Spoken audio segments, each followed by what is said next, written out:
In the silent, deep heart of North Carolina, something extraordinary unfolded in the shadow of instinct.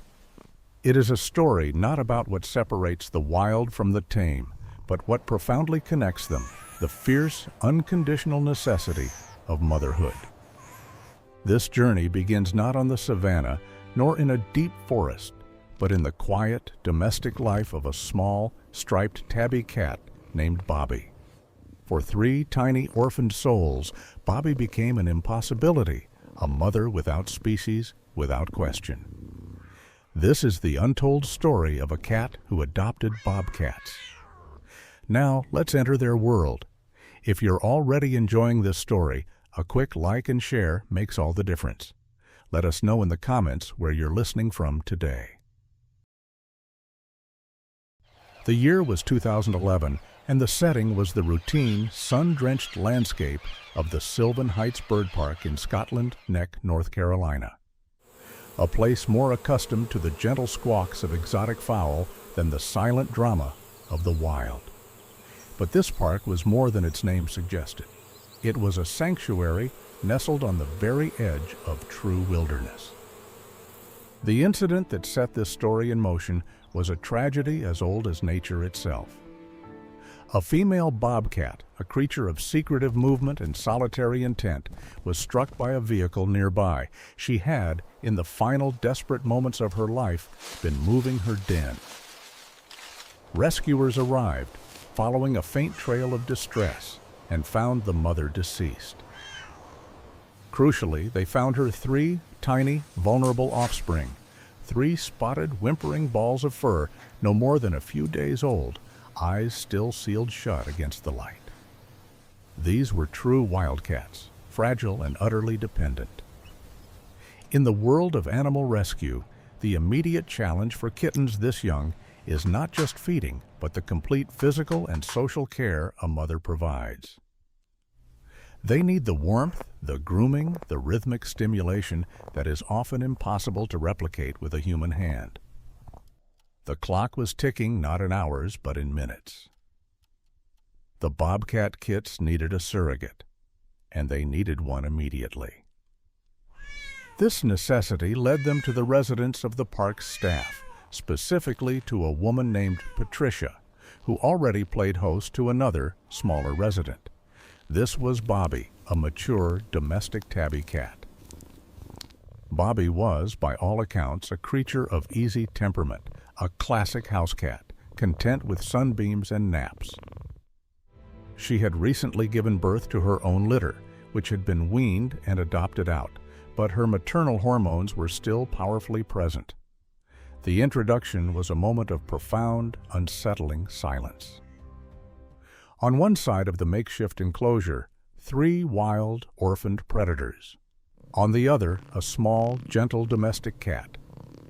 Every whisper of evolutionary history said this interaction should end in fear, aggression, or worse.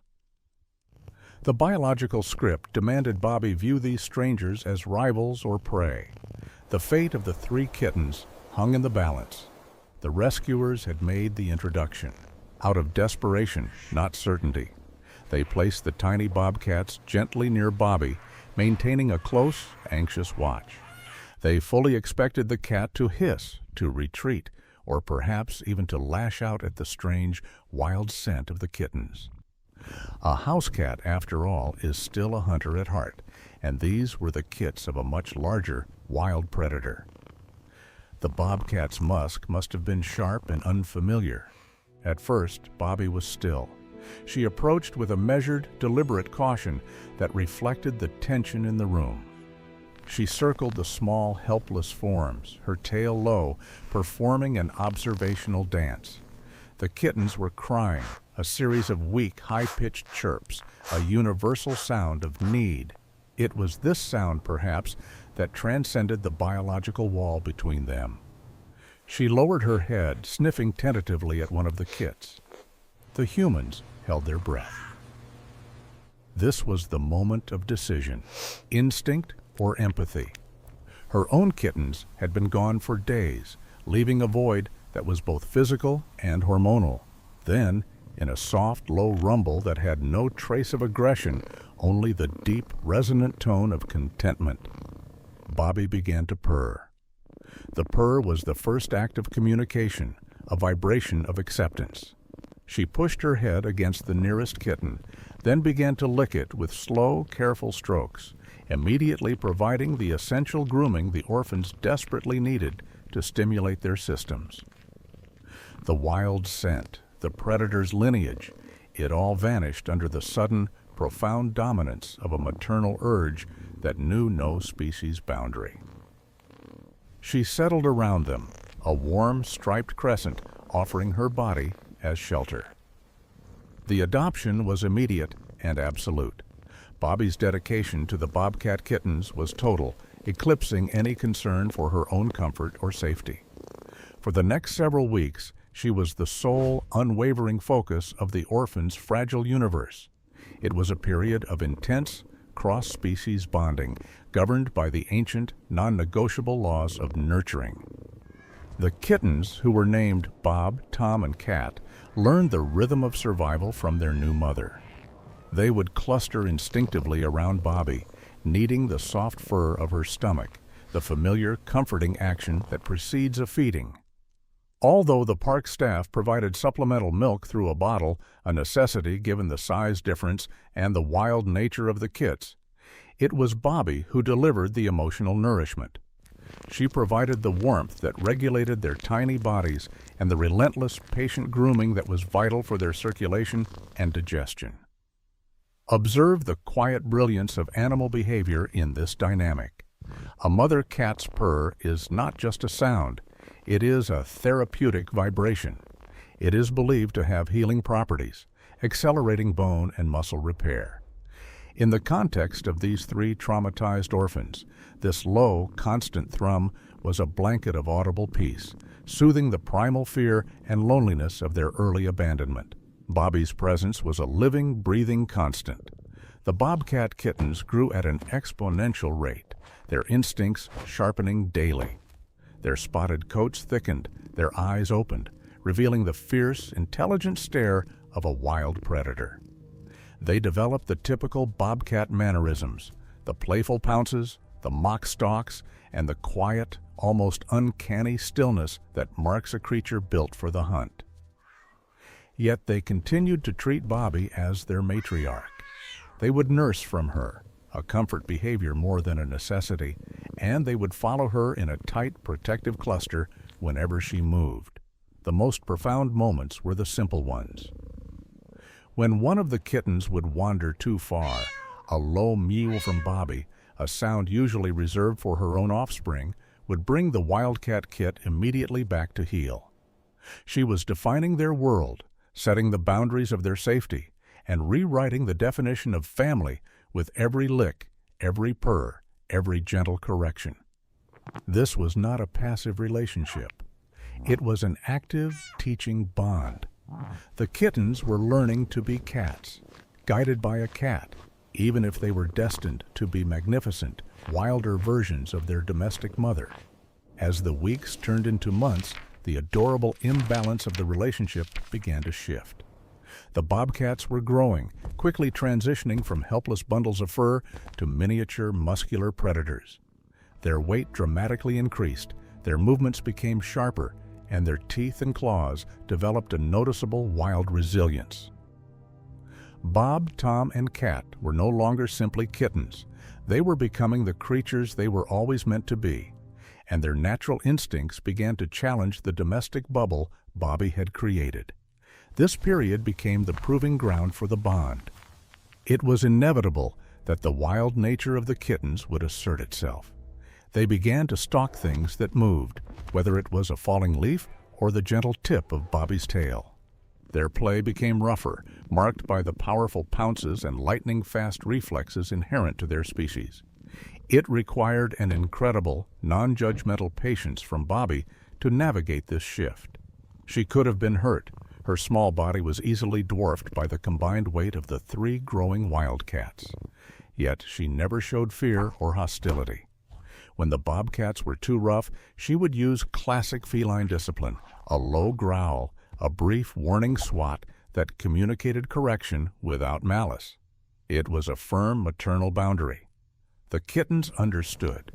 They respected her authority because her love had always preceded it. The staff began to introduce more challenging aspects of their eventual release into the wild. They provided enrichment activities that required hunting skills, problem-solving, and independence. The bobcats excelled, demonstrating an intelligence and a fierce spirit that confirmed their wild lineage. But even after a successful hunt with a toy or a complex feeding puzzle, the three would always retreat to Bobby for their emotional anchor. The greatest paradox of the story lies here. The wild animal was teaching the wild animals how to be gentle, how to restrain their power in a domestic setting. She was instilling a kind of emotional regulation, a subtle wisdom that went far beyond raw survival. She showed them that ferocity and gentleness could coexist within the heart of a predator. Their reliance on her was a profound statement. That deep connection is as essential to the bobcat's development as meat and water. The time of inevitable change arrived with the late spring. The three bobcats, Bob, Tom, and Cat, were now fully grown subadults, magnificent creatures of muscle and instinct, weighing substantially more than their tiny adoptive mother. The sanctuary staff knew the painful truth. The longer they stayed, the harder the eventual separation would be, and the less likely they would retain the necessary fear of humans for survival in the wild.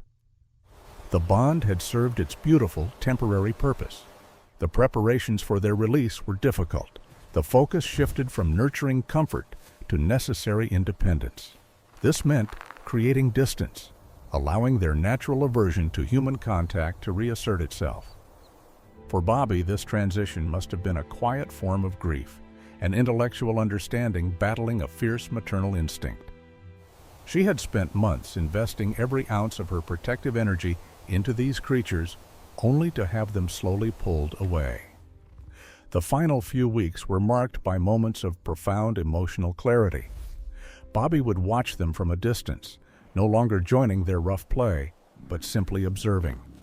The bobcats, sensing the shift, would often approach her, rubbing their large, spotted heads against her smaller body in a gesture of profound affection and gratitude.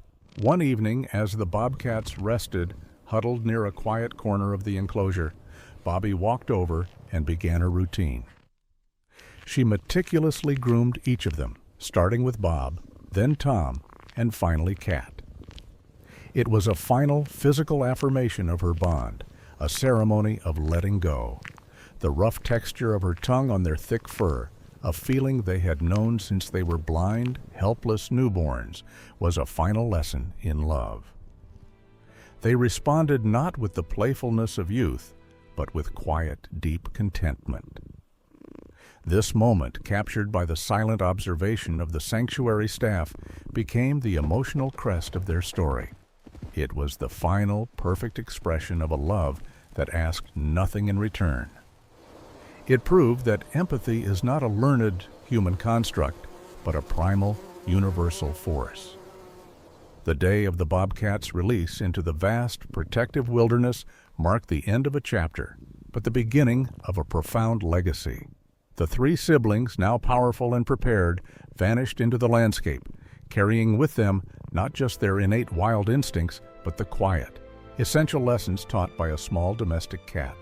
Bobby, the tabby, returned to her life of sunbeams and comfortable solitude, yet her story echoed far beyond the walls of the sanctuary.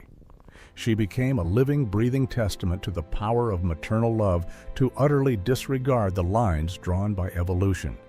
She proved that the biological imperative to nurture is stronger than the instinct to fear or compete. She defied millions of years of separation with a simple, continuous purr. In a world often defined by difference and conflict, the story of Bobby and the bobcats offers a necessary counter-narrative. It reminds us that empathy is a universal language, spoken fluently by every creature capable of compassion. It is a lesson in non-judgmental acceptance, a profound challenge to our own assumptions about who deserves our kindness and who belongs in our family. The true sanctuary was not the compound where they lived, but the safe, warm space Bobby created with her body and her love. Her adoption of the orphans was an act of grace that transcends species, reminding us that the capacity for unconditional love resides in the quietest, most unexpected corners of the world. The enduring wisdom of the cinematic sanctuary lies in these moments. That true healing is found in witnessing the pure, unedited love between creatures, and that sometimes the greatest mothers are found outside our definitions. The bond forged in that small room, a tabby cat and 3 wild orphans, serves as a silent, powerful monument to the vast, untapped depths of the heart, proving that when instinct fails, love will always find a way to bridge the divide, offering a universal, timeless affirmation of life. Thank you for joining us on this journey. Before you scroll away, tell me this. Do you believe a bond like theirs could really exist?